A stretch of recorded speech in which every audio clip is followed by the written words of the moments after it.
How to shake things up to supersize your business. Sharon Horne-Ellstrom here, shaking up a little shake. This morning I got from my sister. I guess she's trying to give me a hint, and she's absolutely right. Do you find that sometimes you need to shake things up? Shake things up in our relationships, definitely shake things up in our business when we're growing and supersizing them. I'm going to talk about 10 ways how to do that in a minute or so. But where does this idiom come from? What does it mean? Where does it come from? It's actually a proverb. It, of course, means to drastically or forcefully rearrange or reorganize something, a group, an organization. Now, most of my jobs in corporate America, I was thinking back about this morning, I was hired in an organization literally to shake things up, or to create change, to create positive change, of course, but to change and to reorganize and to restructure different divisions and different businesses and different industries. And I learned a lot by doing that. Now, sometimes it's not very popular when you're the person that's coming in to shake things up. So part of my role was winning over the people and actually having them be the ones that were shaking things up, not me, so that it was them that owned the changes and the shake-ups and the improvements, literally improvements in their organizations. I didn't. And I find that as I'm working as a consultant and with coaching clients today, although they may think I'm shaking things up initially, over time as we work together, they realize, no, they're the ones, and it's been in them all along. They knew what to do, or they had an inkling of what to do, they just didn't know how to go about it. And so we work through that, and we shake things up from the inside out. Because guess what? Everything starts inside of us, both personally and professionally, and with respect to the businesses that we're trying to grow. So shake things up. Have you ever had to shake things up? Have you ever, if you've been married for any length of time, you know that sometimes you need to refresh in your relationship. You need to shake things up, especially after you've gone through different transitions, raising kids. Sometimes you need to reinvigorate your relationships, just like you need to reinvigorate your business or your organization as you're trying to grow it. So what are some ways that we could shake things up? I want to share 10 ways to shake things up that you could possibly shake up your organization to supersize and grow your business. And then I'll also share 4 tips, 4 things that I've learned over many, many years in different businesses and different industries that have really helped me personally to grow and supersize and shake things up in my business. Look at it and realize, okay, this is working, let's keep doing more of that. This really isn't working, maybe we need to let that go. So what are some of the 10 ways that you can grow and build your business?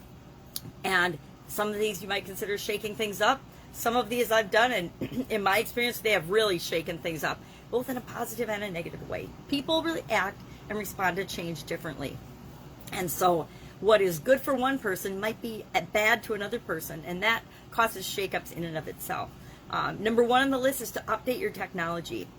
Update the way that you do certain things in your business. If you've never done anything online, I got to tell you, 2020 was the time to start doing something online. And if you didn't do it in 2020, you absolutely positively want to start doing it in 2021. And yes, that means figuring out social media. You don't have to personally do it, but somebody in your organization ought to have a clue how to do social media, what platforms you should be on, how you can reach the people that you serve. It's just a quicker, easier, faster way to reach the people that you're already serving and to get the attention of people that you should be serving if you're not serving already. Number 2, organize your office. Whenever I personally needed a recharge or to re-energize myself or to shake myself up in my business or in my job or in my career, I would take a little bit of time and I would reorganize and resort through and replan my office space and especially my desk. I found that there's a lot of power in the way we treat our desk. And it can work for us or against us, depending on your type of personality. I'm kind of a chaotic, crazy personality, so my desk tended to represent that as well. Maybe kind of like my background does. There's a lot going on. So organize your office or reorganize your office. Number 3, learn something new that can help you grow your business. Guess what? The world is changing all the time. There's so much information, so many new things coming down the pipe. Model other people, model other organizations that are doing what you want to do, especially outside of your industry. One of the biggest secrets, and it's one of the tips I'm going to share, is to contact and connect with people outside of your industry, because so much of business and life, incidentally, is transferable. The skills that we learn in one business and in one industry and in one career and in one job are, I'd say, 80 to 90% transferable to the next thing that you do, to the next business, the next job, the next career, the next activity, the next hobby. It's what you, a lot of the things, the foundational things are all the same. Number 4, break out of your comfort zone. I spent a whole year doing a challenge every single day to do one thing that scared me, to stretch my comfort zone. And I've been working on myself for a long time. All of us, that was, 4 years ago now. All of us need to find ways to, in order to grow our business, to stretch out of our comfort zone. Our comfort zone is what we're going to keep getting what we've always gotten. If we want something new, we have to change something. And usually the quickest, easiest thing to change is ourselves, because when we change, it impacts the rest of our organization. Number 5, grow your network. Grow your network of people. And 2020 was a challenging year to grow your network. All the usual networking events were shut down. Things are starting to open up again. Meetups and networking groups and masterminds are starting to open up again. And those that didn't transfer and update their technology and go to Zoom and other platforms to continue working together, even though they couldn't physically be together.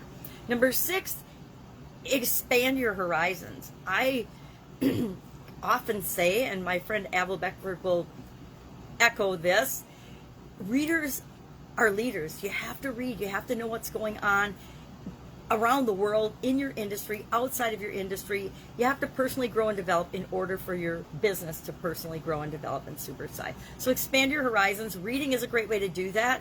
Go to events now that they're opening up again, in and outside your industry, in your area of expertise, and things that could expand and help your area of expertise. I always think of, the shows on and movies where the football players have to learn ballet or some kind of dancing because it helps them to move and be more agile on the field.